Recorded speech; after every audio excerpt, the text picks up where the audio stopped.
दरम्यान शिवसेनेच्या नेत्यांनी श्रीकांत शिंदेंवर जबाबदारी सोपवण्यासंदर्भात काय मागणी केली आहे आपण पाहूयात।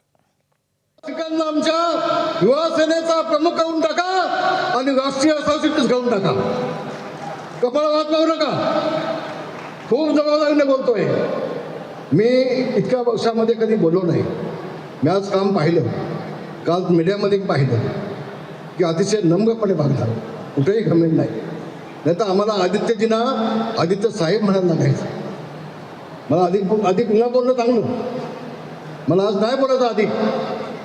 पण शिंदे साहेब ही मागणी आमची आहे, नेत्यांची आहे, शिवसैनिकांची आहे। एक माजी मुख्यमंत्री आणि सध्याच्या उपमुख्यमंत्र्यांचा मुलगा गावागावात जातोय, जिल्ह्यात जातोय, शिवसेना बांधतोय, BLAचं काम करतोय, या ठिकाणी SIRचं काम करतोय, उन्हामध्ये फिरतोय।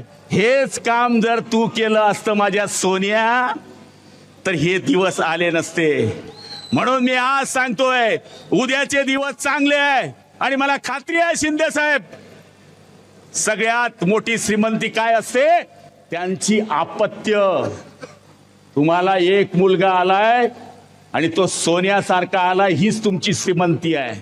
आम्ही एक वेळेस मान्य करू की उद्धवजींची तब्येत ठीक नाही त्यामुळे ते बाहेर पडत नाहीत, पण अरे तुमचे युवराज जे फक्त शिव्या शाप देतात, ते फक्त cold coffee, night life, penguin याच लाईफ मध्ये मग्न असतात।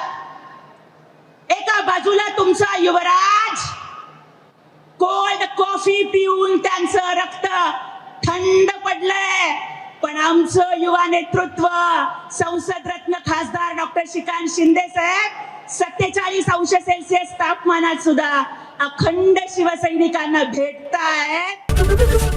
ABP माझा, उघडा डोळे बघा नीट।